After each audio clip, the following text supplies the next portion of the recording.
Se eu não queria atrapalhar vocês. Já engajamos aqui. Então, eu vou começar já explicando essa parte, porque o livro ele fala apego, só que existe, né, a teoria do apego, que se chama teoria do apego, mas é uma abordagem da gente enxergar e estudar o ser humano também, né? Assim como tem psicanálise, assim como tem psicologia sistêmica, né? Teoria cognitivo-comportamental, então tem a teoria do apego, é uma das abordagens. E o princípio dela é olhar para o tipo de apego. O que, que é o sentido de apego na teoria do apego? É vínculo. É até uma coisa assim que, quando a gente traduz para o Brasil, fica um pouco confuso, né? Porque apego aqui a gente pensa no sentido da dependência emocional, que é o tema do livro. O livro ele fala do apego como sinônimo de dependência emocional. Mas a teoria do apego, que vai estudar os vínculos, ela não vê o apego como dependência, ela vê como tipo de vínculo. E aí ela vai dividir assim que o molde é feito na infância, por isso que o experimento da situação estranha que eu estava comentando com a Dani, ele vai falar lá dos bebês, que eles fizeram esse teste com os bebês. Isso. Mas a teoria do apego diz que aquele tipo de vínculo forma um padrão que a gente leva para a vida adulta. Então, o princípio da teoria do apego é esse. E o livro, ele chama Amar ou Depender, mas esse tipo de apego aqui, que ele vai falar muito, não é a dependência, quer dizer, é a dependência, não é esse tipo de apego saudável que a gente tem olhando para a teoria do apego, tá bom? Agora eu entendi, nossa, entendi perfeitamente. Então o livro é diferente daquela outra situação. Tá bom, tá ótimo. No livro a gente vai ver mais ele abordar essas questões de apego dependente, né? Então, é a tendência que muitas pessoas acabam tendo, que acabam se envolvendo em relacionamentos, que o relacionamento ele tem assim padrões de sofrimento, padrões às vezes destrutivos até, né, muito tóxicos, mas a pessoa permanece ali porque tem alguma coisa que faz com que ela fique dependente daquela outra pessoa, né? Aí na aula passada, que foi, né, o capítulo anterior, a gente falou de alguns tipos dessa forma de dependência, de alguns esquemas que a pessoa busca no outro e fica dependente. A gente falou de tipos assim que busca no outro uma certa proteção, uma certa autonomia que a pessoa não tem, então o outro toma iniciativa, né? O vídeo tá gravado, depois eu vou passar atualizado o link para vocês também, tá, Dani? E hoje a gente vai entrar numa parte, né, que antes a gente falou sobre identificar, né, os tipos de dependência, o que nos leva para dependência, e hoje ele vai começar falando de como a gente previne, né? Então, a partir de hoje, a gente vai ver alguns capítulos que ele fala, então, qual que é o caminho para a gente lidar e sair dessa dependência, tá bom? Por isso que a gente começa a parte 2 aí, que chama Prevenindo o Apego Afetivo, né? Então, essa parte é da página 66 a 85, né? Que vou considerar aqui brevemente, e a gente vai falar da primeira parte, né, do primeiro capítulo dessa parte. Então, o livro é dividido em várias partes, né? Ele não tem a designação, assim, de capítulos. Eu que fui contando ali no sumário, então eu vou falando, assim, ó, esse aqui seria o capítulo 4, né? Mas ele não tem essa numeração. Mas vocês vão ver, depois eu vou passar certinho as páginas, né? Se vocês quiserem ir acompanhando. Então, começando aqui um pouquinho, né, esse resumo desse capítulo, ali a gente vai ver como é que a gente pode promover uma independência afetiva e continuar amando mesmo assim. Porque na cabeça de muitas pessoas, né, o relacionamento ele acaba se tornando uma fusão. Então, é como se eu só amo se eu estou fusionado no outro, né? Independência afetiva, que é isso? Eu vou deixar de amar outra pessoa, vou me desligar do outro? Então, na mente de muitas pessoas, isso acaba gerando um terreno para dependência emocional, que acha que um tem que ficar vivendo em função do outro. Quando, na verdade, o ponto saudável é a gente entender que é necessário encontrar um ponto médio, né? Um equilíbrio entre o amor existe, mas eu também preciso ter a minha vida. E ter a minha vida é ter uma independência afetiva, né? Se eu dou todo o meu amor para o outro, vai sobrar pouco amor próprio para mim. Esse é o desafio do dependente emocional. Então, agora no livro, nesse primeiro capítulo aí das estratégias, ele vai falar uma forma da gente cuidar para cultivar esse equilíbrio, que a primeira parte é o princípio da exploração. E é muito interessante, Dani, que assim os princípios que ele vai trazendo vão se ligar muito aí na base da teoria do apego também, tá? Posso fazer uma perguntinha rápida? Pode. Quando você fala disso, do outro, você dá tanto amor para o outro e você esquece do seu amor próprio. Quando você fala disso, você está falando de relacionamento entre um homem e uma mulher, ou de uma mãe e um filho, de uma avó e uma neta, ou é de homem e mulher, ou duas mulheres, ou uma relação de amor mesmo entre um casal, ou não, ou é qualquer um? Sim. O livro, ele foca no amor de relacionamento. Relacionamento Mas serve para os outros também, viu, Dani? Porque como eu cheguei hoje aqui de paraquedas, e eu não tenho o livro, obviamente, né? Não li, posso até me interessar em comprar, né? Achei, né? Já gostei do assunto, mas eu falei, será que ela tá falando de relacionamento entre homem e mulher, ou duas mulheres, ou dois homens, mas você disse que serve para tudo, mas que o livro é relacionamentos mesmo. Tá bom, legal. Beleza.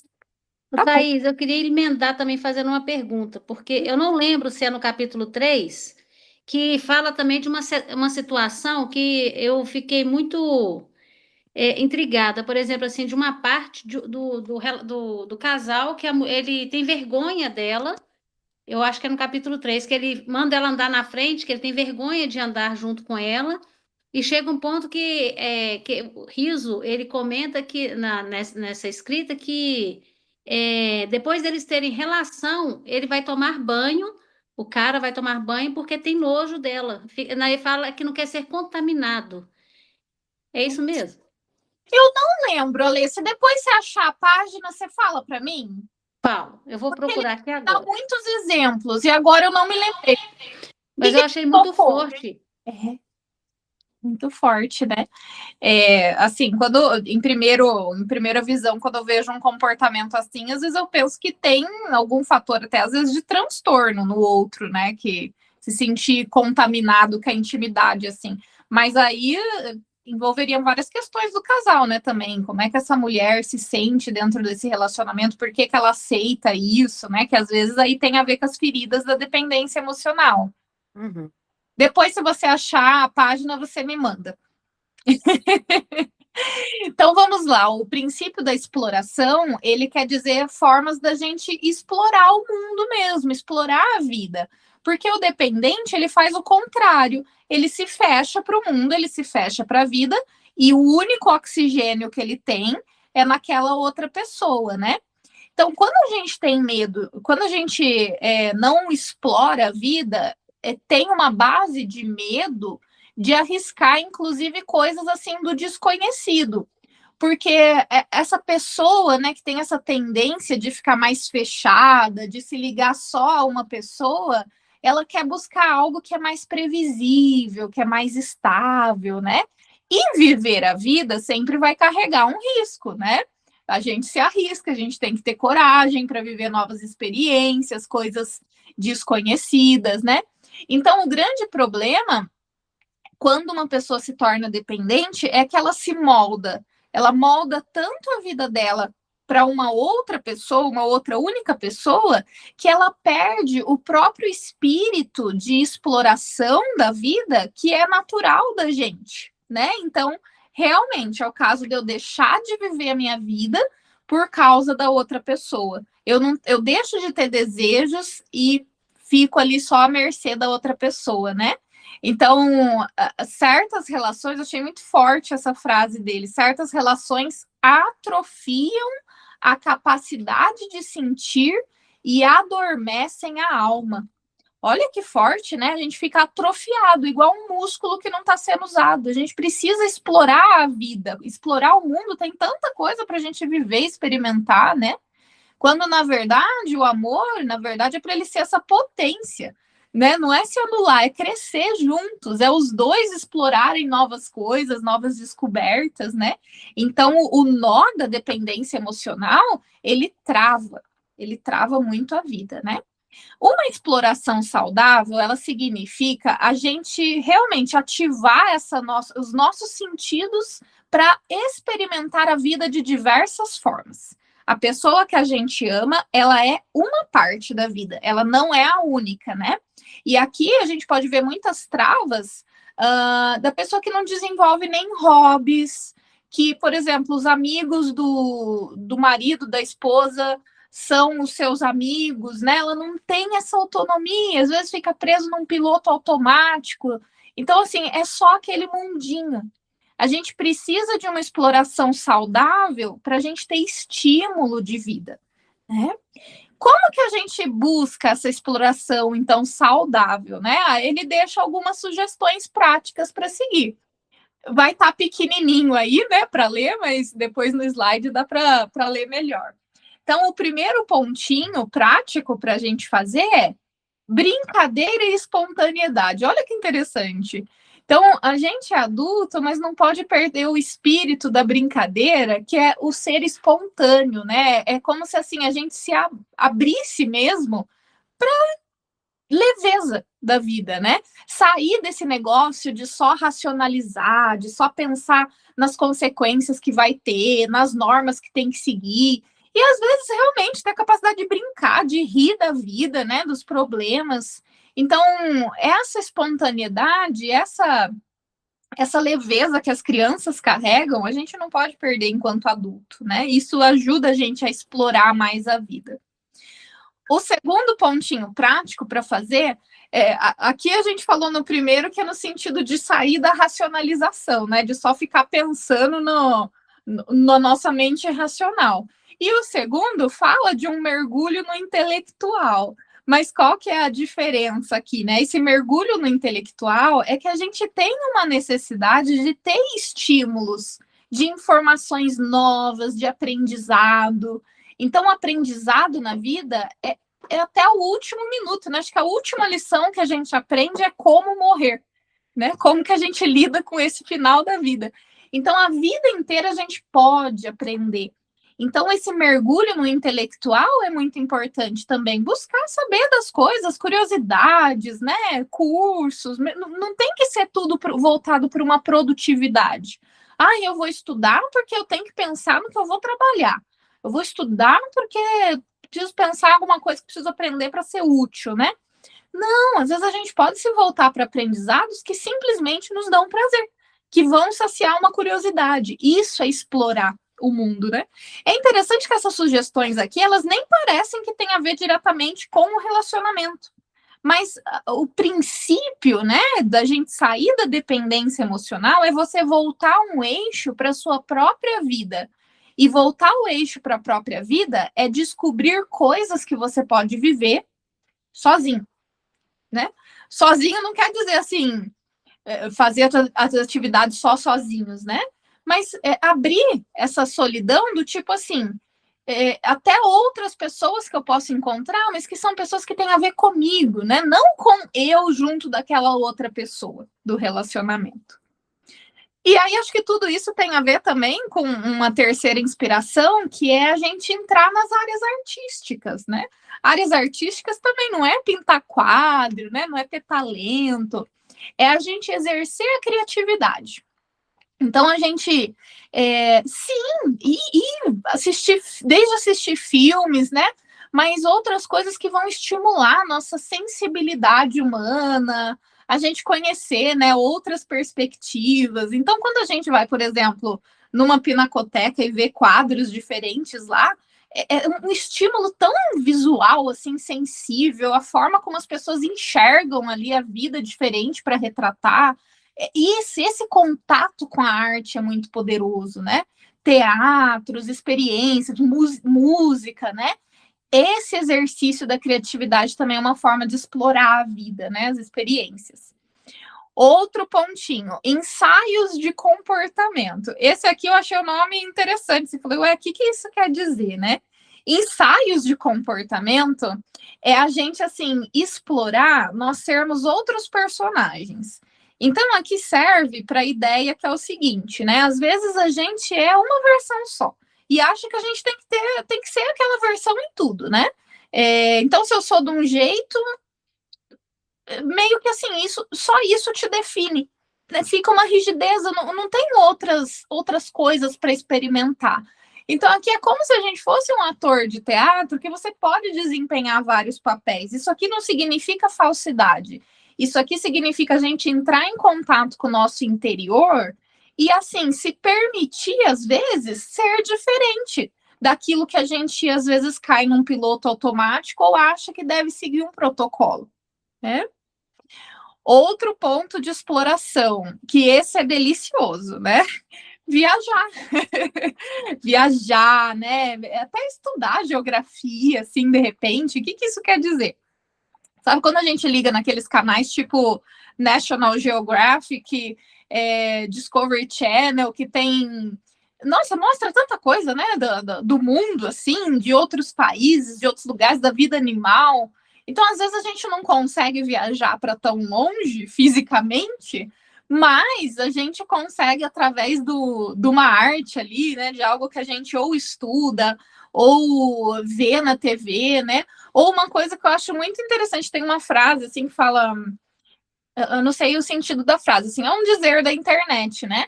Que eu conheço vários lugares que eu nunca fui, mas que eu li nos livros, né? Então, até quando a gente lê histórias dos livros, a gente vai para outros lugares muito imaginários, muitas vezes, que isso também é exploração da vida, né? E quando dá para a gente fazer uma viagem, e a viagem não quer dizer ir para outro país, né? A viagem é simplesmente você sair, às vezes ir numa cidadezinha do lado, ir numa cachoeira, né? Ir num lugar assim que seja diferente. Isso já amplia a nossa perspectiva da vida, né? Aí, quando a gente vê outros lugares, outras coisas, a gente percebe que o mundo é muito maior do que aquela única pessoa que eu tenho na vida. O mundo é muito maior do que o cenário que só se passa na minha cabeça, né? Existe tanta coisa. Nós somos tão pequenos, na verdade, se a gente for ver, né? E o último pontinho que ele sugere ali para a gente praticar é conhecer gente. Então, conhecer gente nova, pessoas diferentes, pessoas que estimulem você a ser uma versão diferente, a sair da casa, da casinha, né? Coisas assim. Então, eu achei muito interessante esses pontos que ele traz, que ajudam a gente a praticar essa exploração das experiências de vida, que vai tirar a gente daquele eixo que encontra numa pessoa só, para a gente encontrar várias coisas que a gente pode se ligar, né? Então, finalizando aqui o princípio da exploração desse capítulo, significa a gente voltar a resgatar essa energia de uma juventude, que significa, assim, a energia de viver, essa vontade de viver. Até se a gente pensar, né, nesse lado infantil, da curiosidade pelo mundo, né, de sonhar, de brincar de faz de conta, né, usar essa imaginação. Quando a gente tem disposição, né, é uma pessoa ativa, assim, no sentido de explorar, né, buscar experiências, esse tipo de característica vai fazer com que a gente não crie dependência, né, afetiva tão facilmente. Então, isso é um princípio que vai nos ajudar. Muito bem, meninas, falei bastante aqui apresentando, né, a mensagem do capítulo. Agora eu deixo um tempinho aqui para vocês me dizerem o que vocês acharam dessa mensagem, se fez sentido. Fiquem à vontade. Eu achei super legal, muito bacana. Vou tentar participar dos clubes do livro, né? Então, quarta-feira, 7. Vou ver se eu consigo, né? E aí, quando você falou viajar, a Alê, né, como ela é de Minas Gerais, ela passou na minha cabeça agora. Por quê? Porque o ano passado, né, eu tinha uma curiosidade. Você vê, Minas não é longe de São Paulo, é perto, né? E eu tinha essa curiosidade de conhecer Ouro Preto, Tiradentes, BH melhor, né? Que eu tinha ido, já fui madrinha de um casamento, mas assim, fui madrinha e voltei. Nunca tinha ido para explorar. E nossa, Thaís, é exatamente isso que você falou. Você não precisa sair do país para ver ou ir para tão longe assim, viajar, né? Em cidades até pequenas. Nossa, eu fui para aquela cidadezinha Bichinho também, sabe? Que é também que Tiradentes e tal. E é isso, tá dentro do, né? E assim, uma das coisas até do meu relacionamento, meu e do meu marido, que até hoje deu certo nesse quesito, é isso. A gente não vive essa relação simbiótica de, nossa, ele vai, eu vou, vai, não sei o quê. Não. A gente vai, né? Ele, pelo contrário, me apoia nas coisas que eu quero fazer, né? Então, se eu, nossa, quero fazer tal coisa, acho que eu preciso ir para tal lugar, claro, né? Depois que se tem filhos é diferente, né? Porque agora tem uma responsabilidade, uma criança de 7 anos, não é fácil e tal, mas sempre me apoiou. Então, é isso, né? Ao contrário, por exemplo, dos meus pais. Hoje eu perguntei para ele, pai, dá para você levar a Alice na escola hoje? Né, que eu tinha um compromisso, inclusive lá na Paulista, né, e ia ser muito apertado para mim, eu precisava de uma ajuda.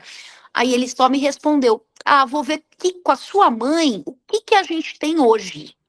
Não, isso eu perguntei ontem. Eles vivem isso, exatamente isso que você acabou de explicar. Uma relação extremamente simbiótica. Ele dirige, ela tem as coisas dela, ele tem as coisas dele, mas eles vivem uma relação simbiótica, ou seja, ele tinha que perguntar para ela o que a gente tem hoje, não é ele sozinho.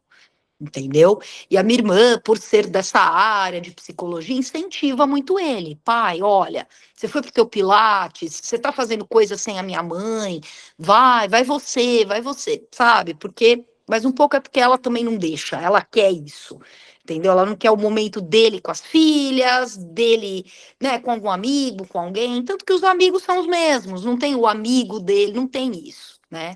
E a mulher, hoje em dia, eu vejo, você foi citando aí, inúmeros casos, que não tem uma amiga, né, de você ir lá, vou tomar um café hoje, não. Vai onde o marido vai, ah, nós vamos. Né, uma vez eu chamei uma amiga minha para conhecer minha casa no interior, e acho que o marido ia trabalhar, enfim, eu falei, ah, você não quer ir no nosso carro com a sua filha, né, nós, cabe, né, o meu marido vai dirigindo, a gente vai. Não, não dá, porque nós, onde um vai, os três vão. Isso não é saudável, Thaís. Isso a longo prazo é muito complicado, porque assim, eu penso bem assim: você veio sozinho para o mundo e você vai embora sozinho. Então você tem que ter as suas coisas. Eu, Dani, eu sou muito bem resolvida nisso. Eu tenho o meu momento, eu, Dani, comigo mesma, eu, Dani, com a minha filha. Meu marido faltam momentos por causa da correria, ele não, enfim, não consegue. Mas tenho com as amigas que é desse lado, daquele lado, a vizinha, não sei, eu tento separar bem, porque é saudável, você se sente bem, entendeu? Então é muito legal esse livro, viu? Eu tô achando que eu até vou comprar, porque abre os olhos para muita coisa e muita gente assistindo ajuda essas pessoas a enxergarem isso. Poxa, você tem que ter suas coisas, entendeu? Não dá para ficar naquela dependência emocional, entendeu? Fica difícil, principalmente dentro de um relacionamento.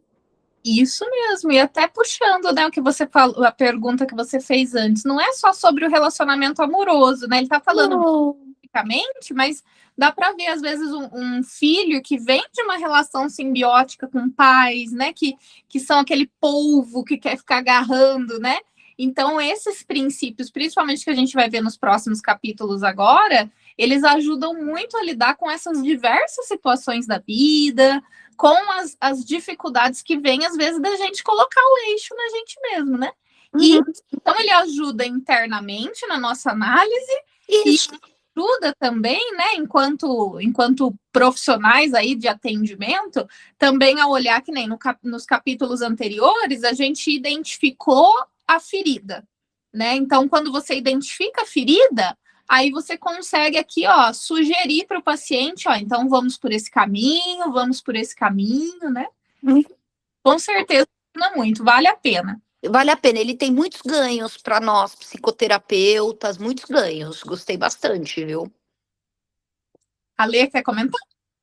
Eu quero agradecer porque isso que você faz nos ajuda muito, porque além de incentivar a leitura, você traz para a nossa realidade do que a gente vai aplicar, do que a gente vai vivenciar mesmo, e nos preparando a cada dia mais. Muito obrigada. E aproveitando, não é desse livro, mas é do livro também de Walter Rizzo, aquilo que eu falei anteriormente, por isso que eu confundi. É Amores de Alto Risco. É o terceiro capítulo de Amores de Alto Risco. Então esse exemplo era de outro livro. De outro livro que o parteiro ele tem muito. É como se ela não entrasse na perfeição que ele procura, naqueles padrões que ele vive.